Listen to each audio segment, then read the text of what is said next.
Assalamualaikum warahmatullahi wabarakatuh. Perkenalkan, nama saya Nurlin dengan stambuk A1P1-19085. Saya berasal dari jurusan Pendidikan Geografi, Fakultas Keguruan dan Ilmu Pendidikan, Universitas Haluoleo Kendari.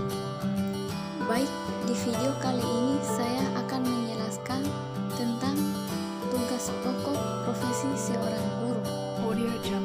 Guru adalah pendidik profesional dengan tugas utama mendidik, mengajar, membimbing, mengarahkan, melatih, menilai, dan mengevaluasi peserta didik pada pendidikan anak usia dini, jalur pendidikan formal, pendidikan dasar, dan menengah. Ada 3 tugas pokok guru dalam pendidikan. Yang pertama, mengajar. Mengajar berarti menyampaikan ilmu pengetahuan kepada siswa dan menjadikan siswa dari tidak mengetahui menjadi mengetahui tentang berbagai disiplin ilmu sesuai mata pelajaran masing-masing.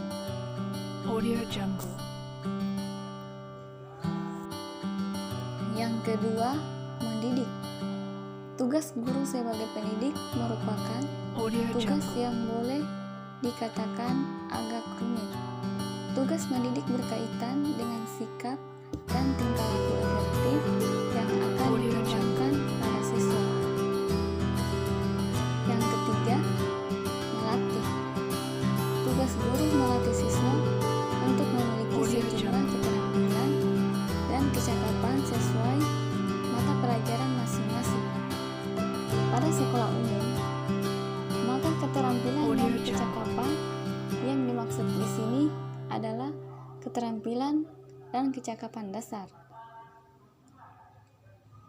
Sebagai seorang pendidik, guru merupakan panutan untuk ditiru dan diteladani oleh siswa, baik dari sikap, perilaku, budi pekerti, berakhlak mulia, tekun, dan mau belajar.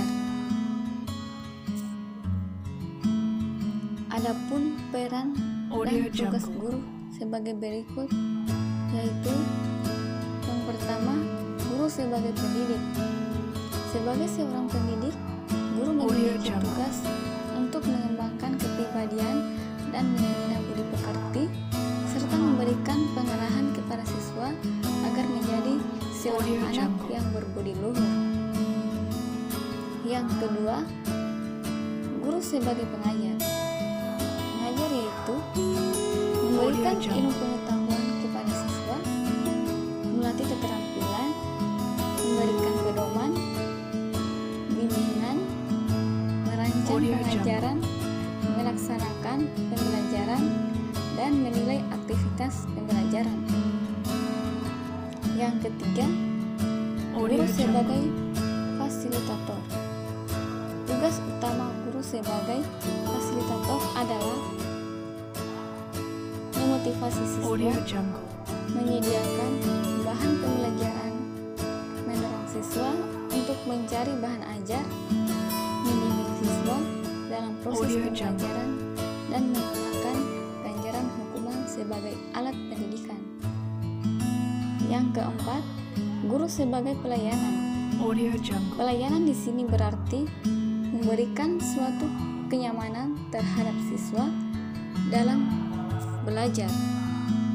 Tugas guru sebagai pelayanan yaitu menyediakan fasilitas pembelajaran dari sekolah seperti ruangan, meja, kursi, papan tulis, alat peraga, dan lainnya, serta memberikan layanan sumber belajar agar siswa nyaman dan aman dalam belajar.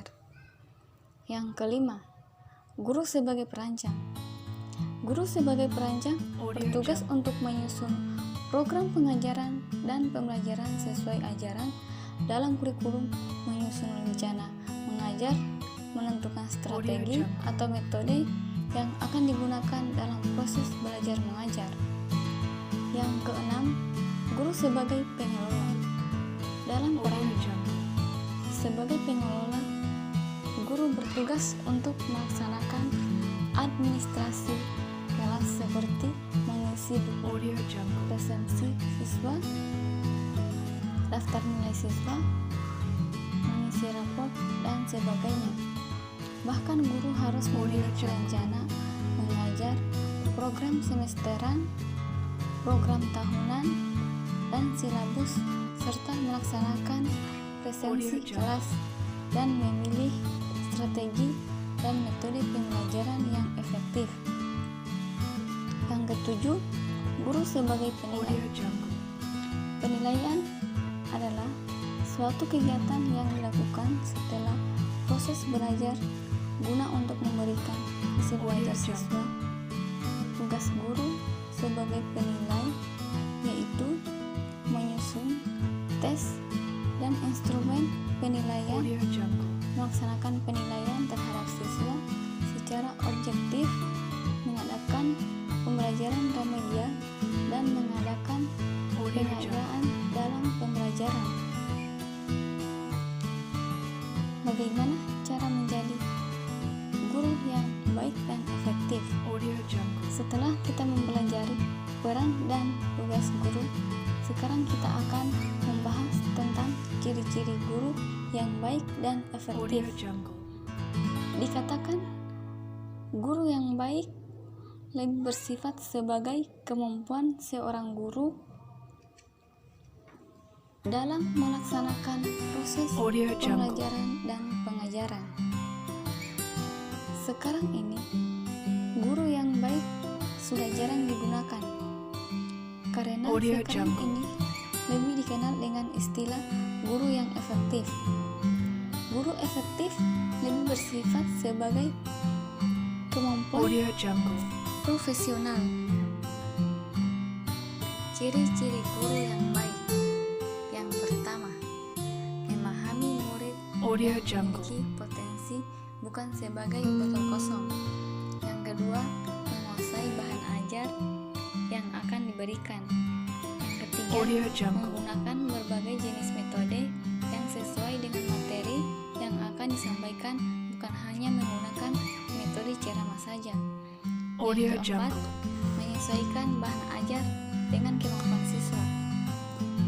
Yang kelima, menghindari cara mengajar D4, datang, duduk, dengar, diam. Yang keenam, memberi penjelasan yang jelas dengan menggunakan alat beragam. Yang ketujuh, mengajarkan bahan pelajaran yang memberikan manfaat bagi siswa. Yang kedelapan, mempunyai tujuan yang akan dicapai dalam proses pembelajaran dan pengajaran. Yang kesembilan, tidak hanya mengajar, artian menyampaikan pengetahuan, tetapi senantiasa mengembangkan pribadi anak. Yang ke-10, jangan terikat oleh suatu buku pelajaran. Jangan sampai buku teks menghalangi murid untuk berpikir dan mencari sumber lain. Sedangkan ciri-ciri guru yang efektif yaitu sebagai berikut. Yang pertama, memiliki kemampuan interpersonal, khususnya kemampuan untuk menunjukkan empati, penghargaan kepada siswa dan ketulusan. Yang kedua, memiliki hubungan baik dengan siswa. Yang ketiga, secara tulus menerima dan memperhatikan siswa. Yang keempat, menunjukkan minat dan antusias yang tinggi dalam mengajar.